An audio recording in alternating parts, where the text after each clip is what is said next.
The Adventure of the Blue Carbuncle. I had called upon my friend Sherlock Holmes upon the second morning after Christmas, with the intention of wishing him the compliments of the season. He was lounging upon the sofa in a purple dressing-gown, a pipe-rack within his reach upon the right, and a pile of crumpled morning papers, evidently newly studied, near at hand. Beside the couch was a wooden chair, and on the angle of the back hung a very seedy and disreputable hard-felt hat, much the worse for wear, and cracked in several places. A lens and a forceps lying upon the seat of the chair suggested that the hat had been suspended in this manner for the purpose of examination. "You are engaged," said I. "Perhaps I interrupt you." "Not at all. I am glad to have a friend with whom I can discuss my results. The matter is a perfectly trivial one." He jerked his thumb in the direction of the old hat. "But there are points in connection with it which are not entirely devoid of interest, and even of instruction." I seated myself in his armchair and warmed my hands before his crackling fire, for a sharp frost had set in, and the windows were thick with the ice-crisp tales. "I suppose," I remarked, "that, homely as it looks, this thing has some deadly story linked onto it, that it is the clue which will guide you in the solution of some mystery and the punishment of some crime." "No crime," said Sherlock Holmes, laughing. "Only one of those whimsical little incidents which will happen when you have 4,000,000 man beings all jostling each other within the space of a few square miles. Amid the action and reaction of so dense a swarm of humanity, every possible combination of events may be expected to take place, and many a little problem will be presented which may be striking and bizarre without being criminal. We have already had experience of such. So much so," I remarked, "that of the last 6 cases which I have added to my notes, 3 have been entirely free of any legal crime." "Precisely. You allude to my attempt to recover the Irene Adler papers, to the singular case of Miss Mary Sutherland, and to the adventure of the man with the twisted lip. Well, I have no doubt that this small matter will fall into the same innocent category. You know Peterson, the commissionaire?" "Yes." "It is to him that this trophy belongs." "It is his hat." No, he found it. Its owner is unknown. I beg that you will look upon it not as a battered billycock, but as an intellectual problem. And first, as to how it came here. It arrived upon Christmas morning, in company with a good fat goose, which is, I have no doubt, roasting at this moment in front of Peterson's fire. The facts are these. About 4 o'clock on Christmas morning, Peterson, who, as you know, is a very honest fellow, was returning from some small jollification, and was making his way homeward down Tottenham Court Road. In front of him he saw, in the gaslight, a tallish man, walking with a slight stagger, and carrying a white goose slung over his shoulder. As he reached the corner of Goodge Street, a row broke out between this stranger and a little knot of roughs. One of the latter knocked off the man's hat, on which he raised his stick to defend himself, and swinging it over his head, smashed the shop window behind him. Peterson had rushed forward to protect the stranger from his assailants, but the man, shocked at having broken the window, and seeing an official-looking person in uniform rushing towards him, dropped his goose, took to his heels, and issued amid the labyrinth of small streets which lie at the back of Tottenham Court Road. The roughs had also fled at the appearance of Peterson, so that he was left in possession of the field of battle, and also of the spoils of victory in the shape of this battered hat and a most unimpeachable Christmas goose, which surely he restored to their owner. My dear fellow, there lies the problem. It is true that, for Mrs. Henry Baker, was printed upon a small card which was tied to the bird's left leg, and it is also true that the initials HB are legible upon the lining of this hat.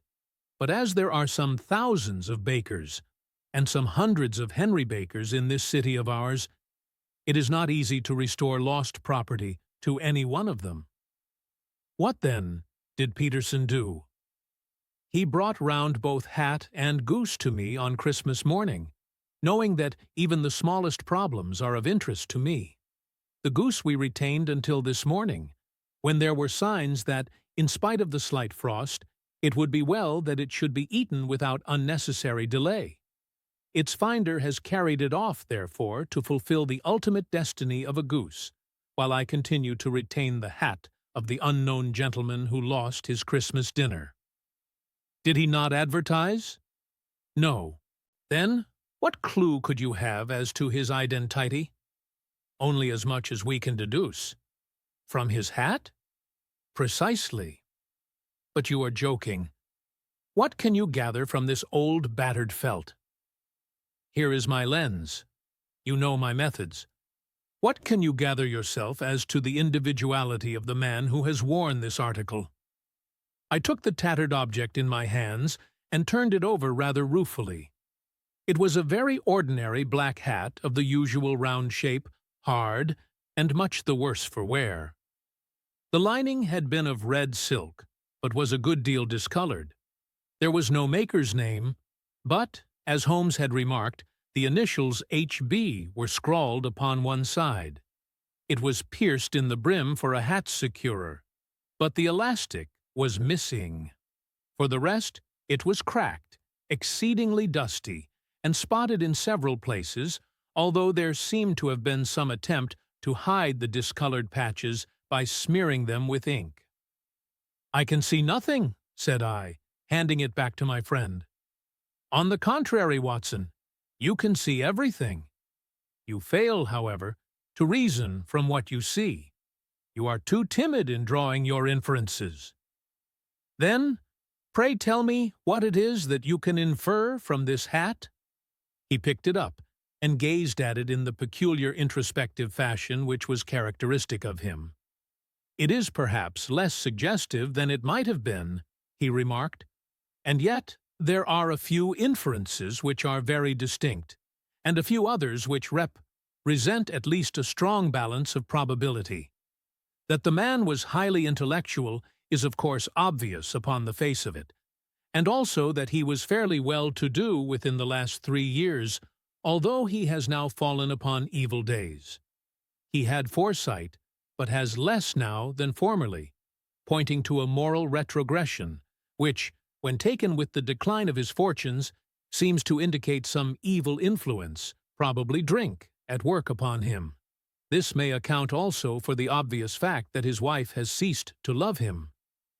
My dear Holmes, he has, however, retained some degree of self-respect," he continued, disregarding my Raymond. "Strance.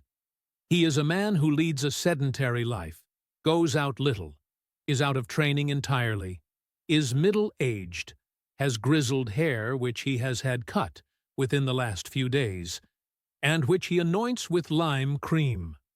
These are the more patent facts which are to be deduced from his hat. Also, by the way, that it is extremely improbable that he has gas laid on in his house." "You are certainly joking, Holmes." "Not in the least. Is it possible that even now, when I give you these results, you are unable to see how they are attained? I have no doubt that I am very stupid, but I must confess that I am unable to follow you. For example, how did you deduce that this man was intellectual?" For answer, Holmes clapped the hat upon his head. It came right over the forehead and settled upon the bridge of his nose. "It is a question of cubic capacity," said he. "A man with so large a brain must have something in it." "The decline of his fortunes, then? This hat is 3 years old. These flat brims curled at the edge came in then. It is a hat of the very best quality. Look at the band of ribbed silk and the excellent lining. If this man could afford to buy so expensive a hat 3 years ago, and has had no hat since, then he has assuredly gone down in the world. Well, that is clear enough, certainly. But how about the foresight and the moral retrogression? Sherlock Holmes laughed.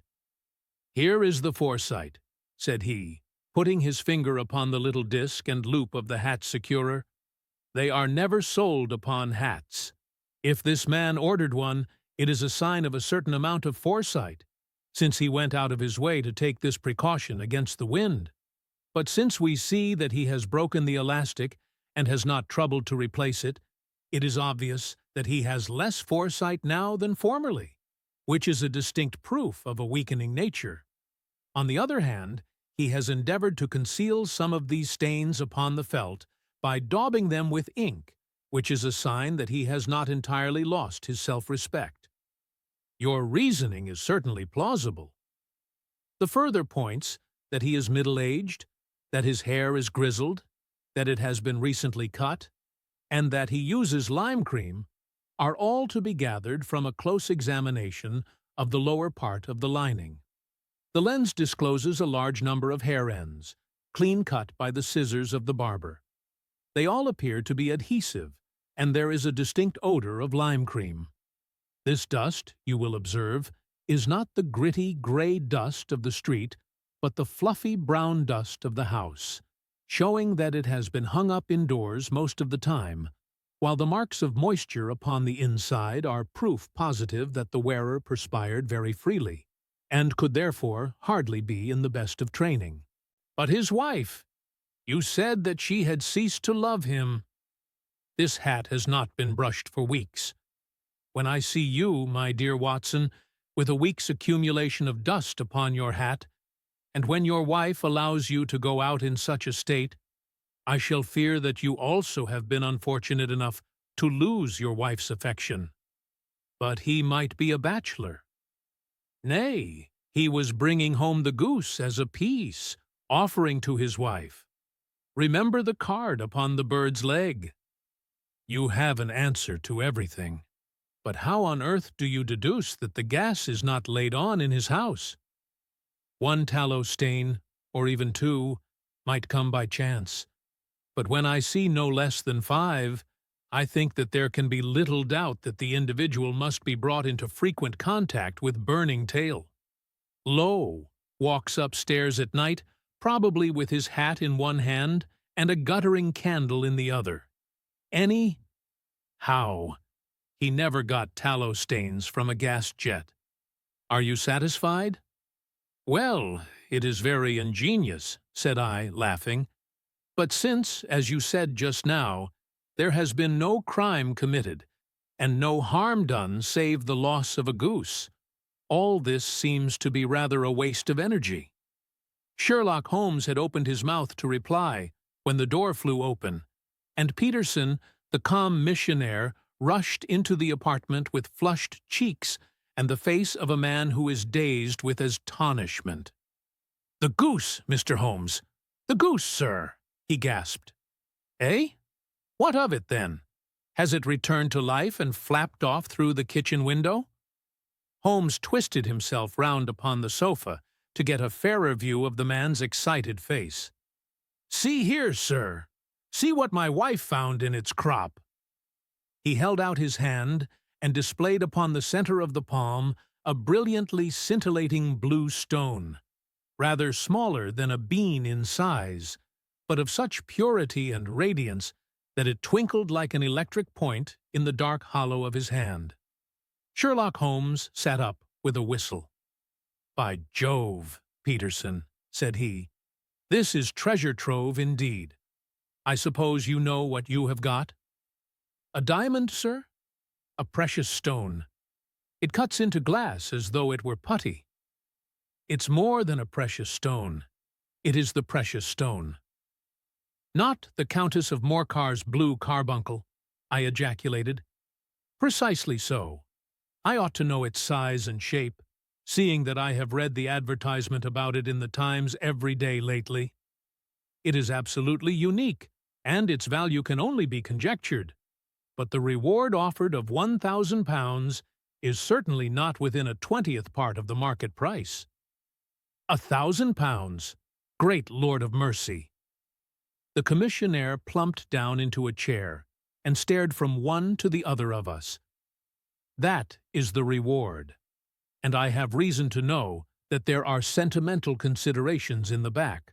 Ground which would induce the Countess to part with half her fortune if she could but recover the gem. It was lost, if I remember aright, at the Hotel Cosmopolitan, I remarked. Precisely so, on December 22nd, just 5 days ago. John Horner, a plumber, was accused of having abstracted it from the lady's jewel case. The evidence against him was so strong that the case has been referred to the assizes. I have some account of the matter here, I believe. He rummaged amid his newspapers, glancing over the dates, until at last he smoothed one out, doubled it over, and read the following paragraph. Hotel Cosmopolitan Jewel Robbery. John Horner, 26, plumber, was brought up upon the charge of having, upon the 22nd inst. extracted from the jewel case of the Countess of Morcar the valuable gem known as the Blue Carbuncle. James Ryder, upper attendant at the hotel, gave his evidence to the effect that he had shown Horner up to the dressing-room of the Countess of Morcar upon the day of the robbery in order that he might solder the second bar of the grate, which was loose. He had remained with Horner some little time, but had finally been called away. On returning, he found that Horner had disappeared, that the bureau had been forced open, and that the small morocco casket in which, as it afterwards transpired, the Countess was accustomed to keep her jewel, was lying empty upon the dressing-table. Ryder instantly gave the alarm, and Horner was arrested the same evening. But the stone could not be found there upon his person or in his rooms. Catherine Cusack, maid to the Countess, deposed to having heard Ryder's cry of dismay on discovering the robbery, and to having rushed into the room, where she found matters as described by the last witness. Inspector Bradstreet, B Division, gave evidence as to the arrest of Horner, who struggled frantically and protested his innocence in the strongest terms. Evidence of a previous conviction for robbery having been given against the prisoner, the magistrate refused to deal summarily with the offense, but referred it to the assizes.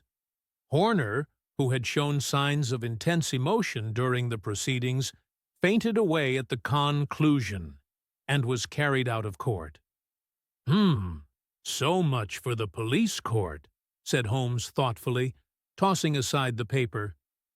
The question for us now to solve is the sequence of events leading from a rifled jewel case at one end to the crop of a goose in Tottenham Court Road at the other. You see, Watson, our little deductions have suddenly assumed a much more important and less innocent aspect. Here is the stone. The stone came from the goose, and the goose came from Mr. Henry Baker, the gentleman with the bad hat, and all the other characteristics with which I have bored you. So now we must set ourselves very seriously to finding this gentleman and ascertaining what part he has played in this little mystery. To do this, we must try the simplest means first, and these lie undoubtedly in an advertisement in all the evening papers. If this fail, I shall have recourse to other methods. What will you say? Give me a pencil and that slip of paper. Now then, found at the corner of Goodge Street, a goose and a black felt hat. Mr. Henry Baker can have the same by applying at 6:30 this evening at 221B Baker Street. That is clear and concise. Very. But will he see it? Well, he is sure to keep an eye on the papers, since, to a poor man, the loss was a heavy one. He was clearly so scared by his mischance in breaking the window, and by the approach of Peterson, that he thought of nothing but flight. But since then, he must have bitterly regretted the impulse which caused him to drop his bird. Then, again, the introduction of his name will cause him to see it, for everyone who knows him will direct his attention to it. Here you are, Peterson. Run down to the advertising agency and have this put in the evening papers." "In which, sir?" "Oh, in the Globe, Star, Pall Mall, St. James's, Evening News, Standard, Echo, and any others that occur to you." "Very well, sir. And this stone?" "Ah, yes, I shall keep the stone. Thank you.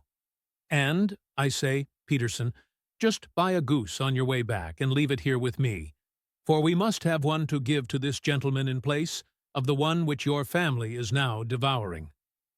When the commissionaire had gone, Holmes took up the stone and held it against the light. "It's a bonny thing," said he. "Just see how it glints and sparkles.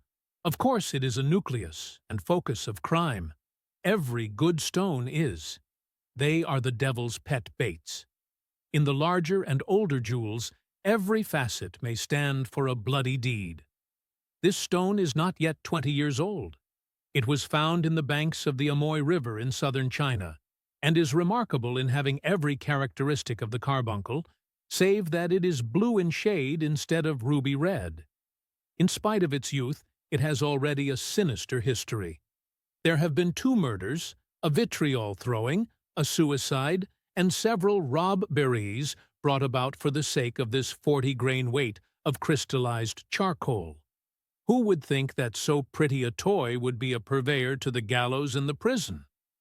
I'll lock it up in my strong-box now, and drop a line to the Countess to say that we have it.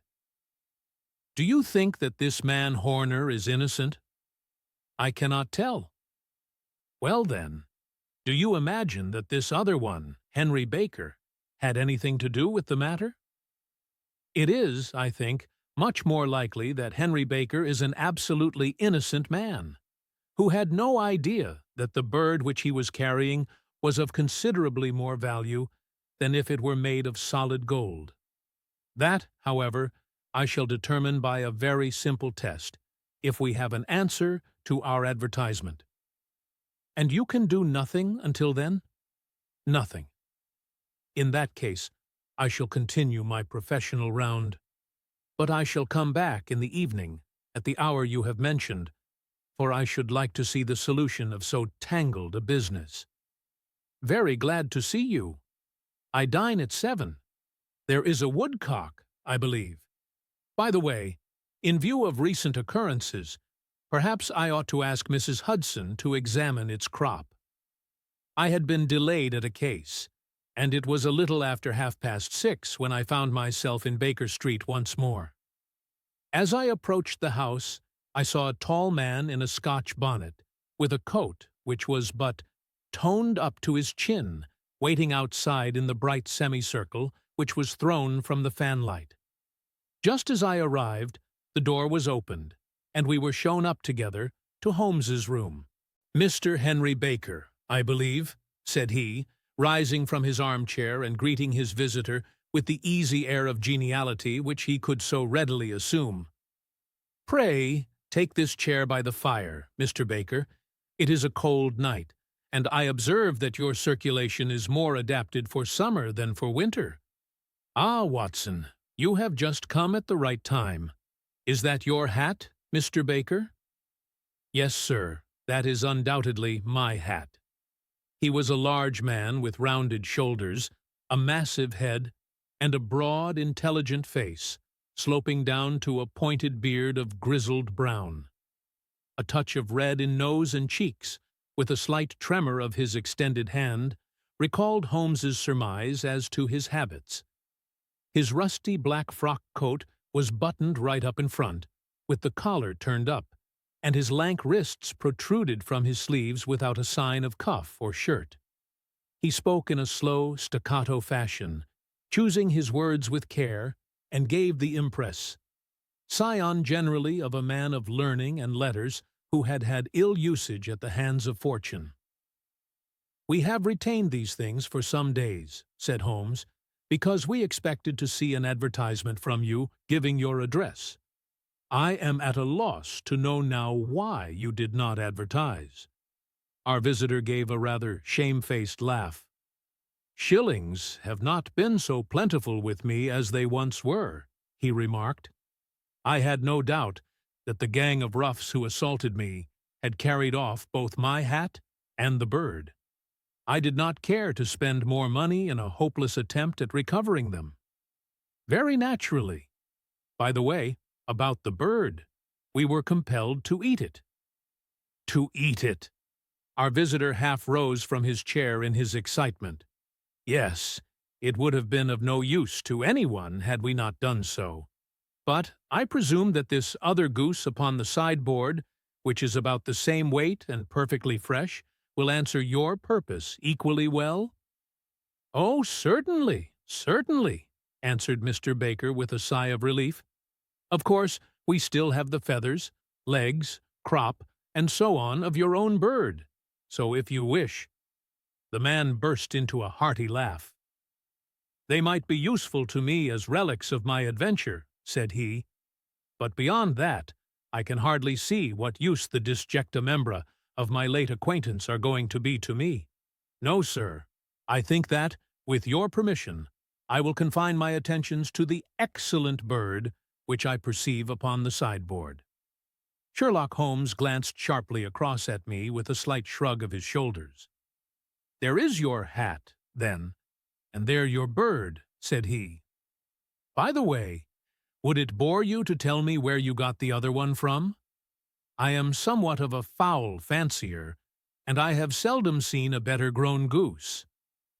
"Certainly, sir," said Baker, who had risen and tucked his newly gained property under his arm. "There are a few of us who frequent the Alpha Inn near the museum. We are to be found in the museum itself during the day, you understand. This year our good host, Windigate by name, instituted a goose club, by which, on consideration of some few pence every week, we were each to receive a bird at Christmas. My pence were duly paid, and the rest is familiar to you. I am much indebted to you, sir, for a Scotch bonnet is fitted neither to my years nor my gravity." With a comical pomposity of manner, he bowed solemnly to both of us and strode off upon his way. "So much for Mr. Henry Baker," said Holmes when he had closed the door behind him. "It is quite certain that he knows nothing whatever about the matter. Are you hungry, Watson?" "Not particularly." "Then I suggest that we turn our dinner into a supper, and follow up this clue while it is still hot." "By all means." It was a bitter night, so we drew on our ulsters and wrapped cravats about our throats. Outside, the stars were shining coldly in a cloudless sky, and the breath of the passers-by blew out into smoke like so many pistol shots.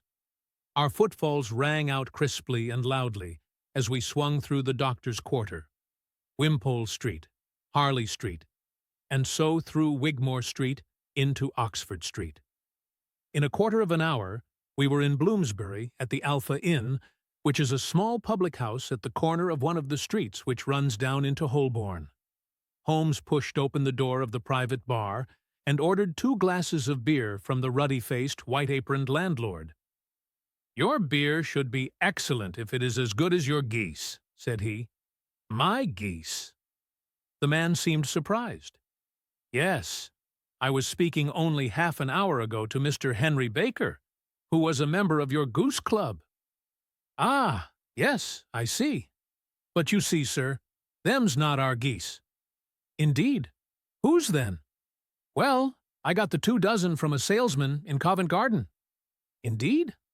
I know some of them. Which was it?" "Breckenridge is his name." "Ah, I don't know him. Well, here's your good health, landlord, and prosperity to your house. Good night." "Now for Mr. Breckenridge," he continued, but toning up his coat as we came out into the frosty air. "Remember, Watson, that though we have so homely a thing as a goose at one end of this chain, we have at the other a man who will certainly get 7 years' penal servitude unless we can establish his innocence. It is possible that our inquiry may but confirm his guilt, but, in any case, we have a line of investigation which has been missed by the police, and which a singular chance has placed in our hands. Let us follow it out to the bitter end. Faces to the south, then, and quick march.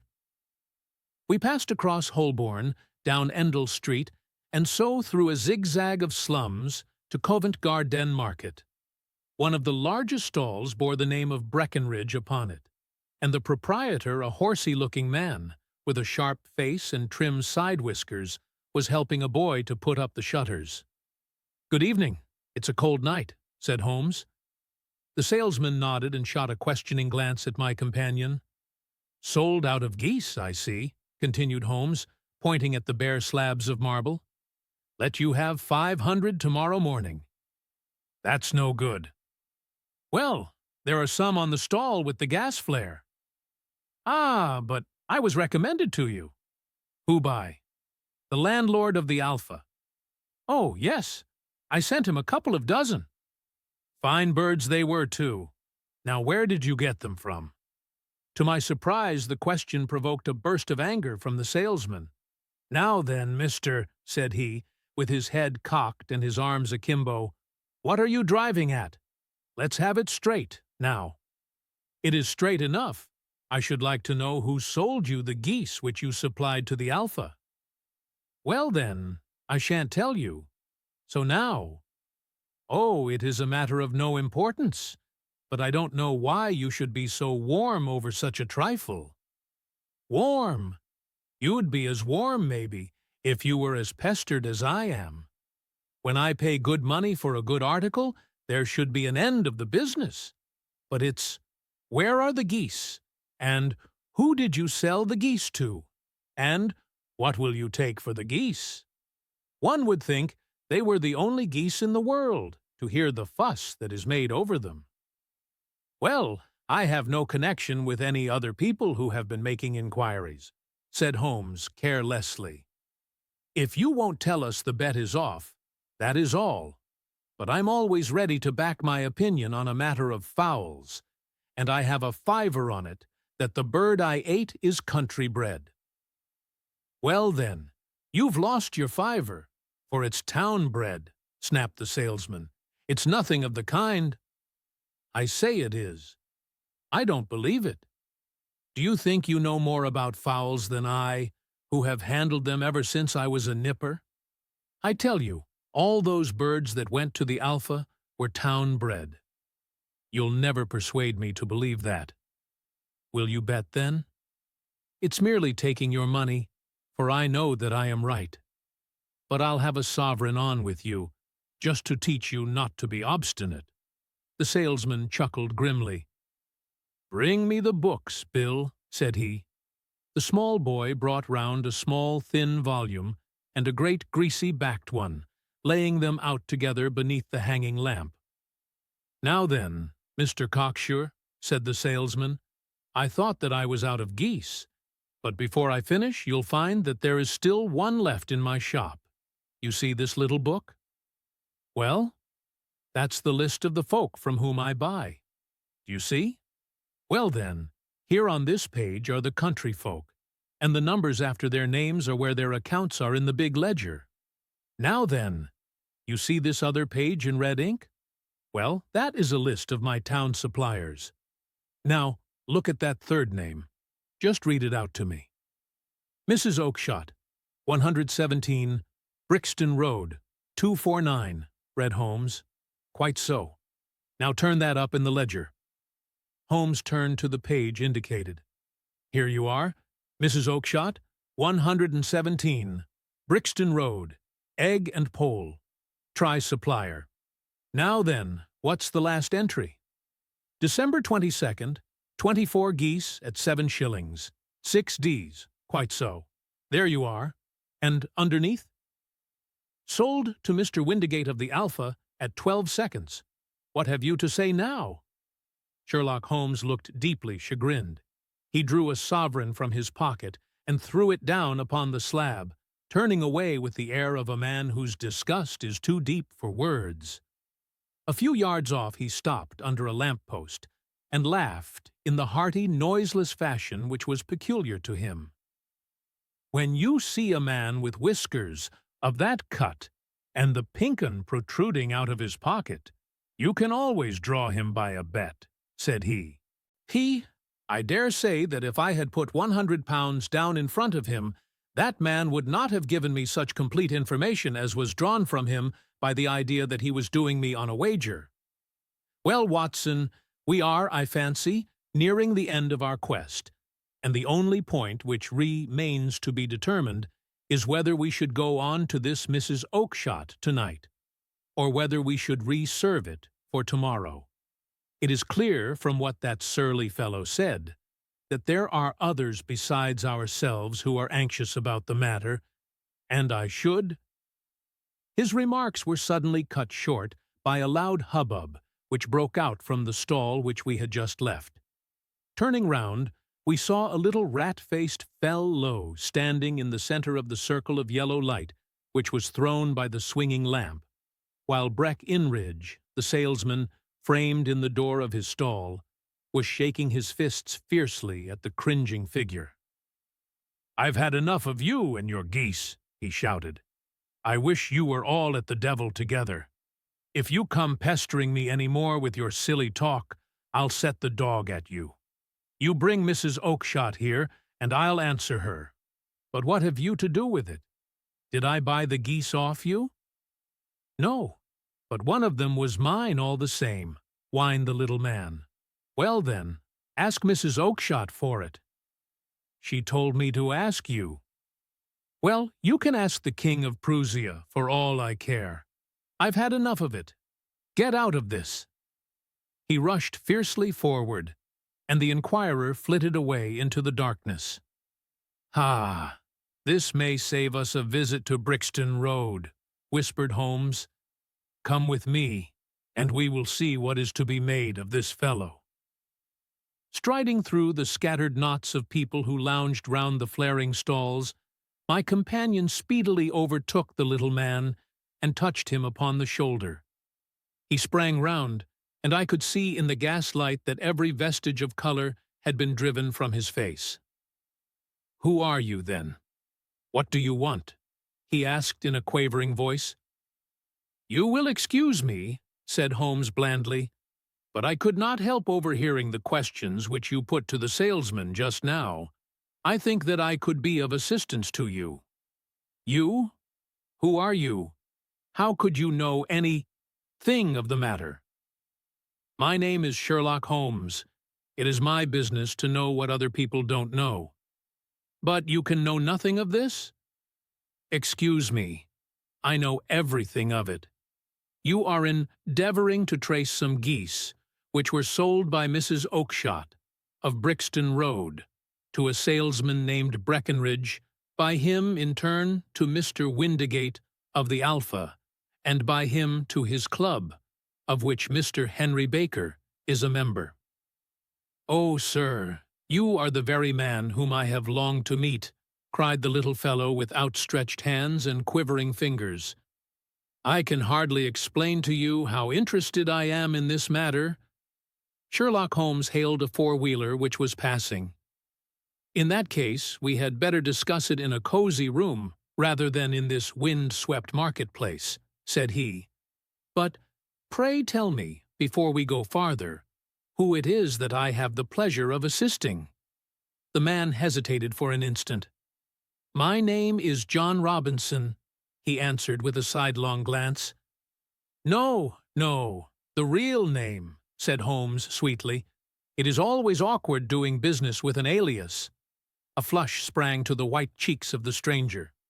"Well then," said he, "my real name is James Ryder." "Precisely so. Head attendant at the Hotel Cosmopolitan. Pray step into the cab, and I shall soon be able to tell you everything which you would wish to know." The little man stood glancing from one to the other of us, with half-frightened, half-hopeful eyes, as one who is not sure whether he is on the verge of a windfall or of a catastrophe. Then he stepped into the cab, and in half an hour we were back in the sitting-room at Baker Street. Nothing had been said during our drive, but the high, thin breathing of our new companion and the claspings and unclaspings of his hands spoke of the nervous tension within him. "Here we are," said Holmes cheerily, as we filed into the room. "The fire looks very seasonable in this weather. You look cold, Mr. Ryder. Pray take the basket chair. I will just put on my slippers before we settle this little matter of yours. Now then, you want to know what became of those geese?" "Yes, sir. Or rather, I fancy, of that goose.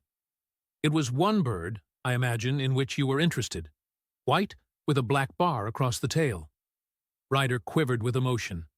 "Oh, sir," he cried, "can you tell me where it went to?" "It came here." "Here?"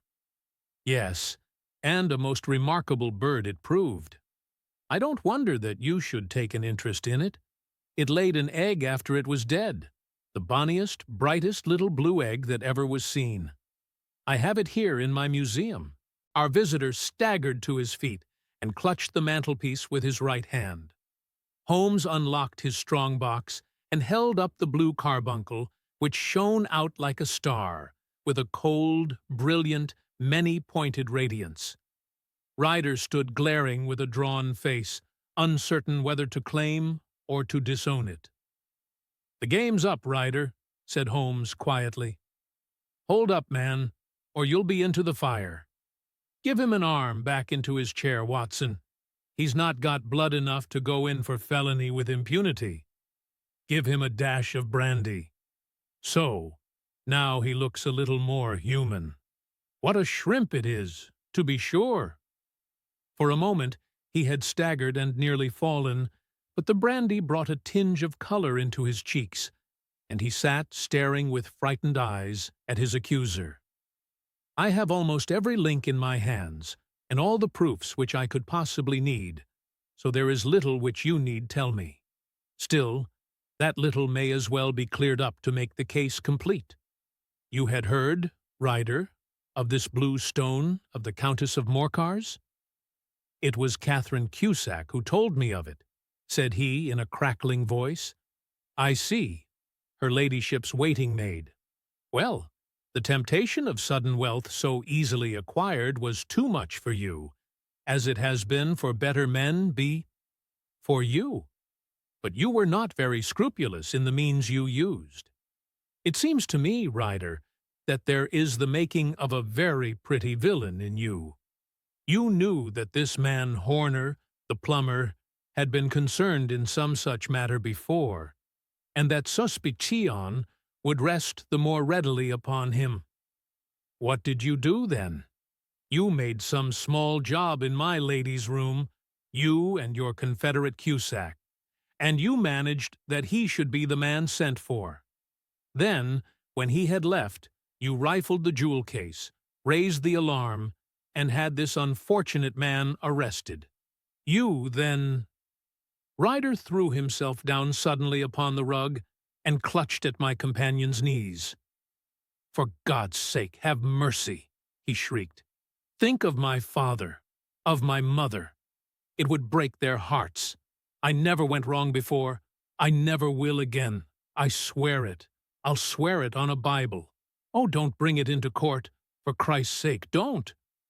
"Get back into your chair," said Holmes sternly. "It is very well to cringe and crawl now, but you thought little enough of this poor Horner in the dock for a crime of which he knew nothing. I will fly, Mr. Holmes. I will leave the country, sir. Then the charge against him will break down." We will talk about that. And now let us hear a true account of the next act. How came the stone into the goose? And how came the goose into the open market? Tell us the truth, for there lies your only hope of safety. Ryder passed his tongue over his parched lips. "I will tell you it just as it happened, sir," said he. "When Horner had been arrested, it seemed to me that it would be best for me to get away with the stone at once, for I did not know at what moment the police might not take it into their heads to search me and my room. There was no place about the hotel where it would be safe. I went out, as if on some calm mission, and I made for my sister's house. She had married a man named Oakshott and lived in Brixton Road, where she fattened fowls for the market. All the way there, every man I met seemed to me to be a policeman or a detective. And, for all that it was a cold night, the sweat was pouring down my face before I came to the Brixton Road. My sister asked me what was the matter and why I was so pale, but I told her that I had been upset by the jewel robbery at the hotel. Then I went into the backyard and smoked a pipe, and wondered what it would be best to do. I had a friend once called Maudsley, who went to the bad, and has just been serving his time in Pentonville. One day he had met me, and fell into talk about the ways of thieves, and how they could get rid of what they stole. I knew that he would be true to me, for I knew one or two things about him. So I made up my mind to go right on to Kilburn, where he lived, and take him into my confidence. He would show me how to turn the stone into money, but how to get to him in safety. I thought of the agonies I had gone through in coming from the hotel. I might at any moment be seized and searched, and there would be the stone in my waistcoat pocket. I was leaning against the wall at the time and looking at the geese which were waddling about round my feet, and suddenly an idea came into my head which showed me how I could beat the best detective that ever lived. My sister had told me some weeks before that I might have the pick of her geese for a Christmas present, and I knew that she was always as good as her word. I would take my goose now, and in it I would carry my stone to Kilburn. There was a little shed in the yard, and behind this I drove one of the birds. A fine big one, white, with a barred tail. I caught it, and prying its bill open, I thrust the stone down its throat as far as my finger could reach. The bird gave a gulp, and I felt the stone pass along its gullet and down into its crop. But the creature flapped and struggled, and out came my sister to know what was the matter. As I turned to speak to her, the brute broke loose and fluttered off among the others.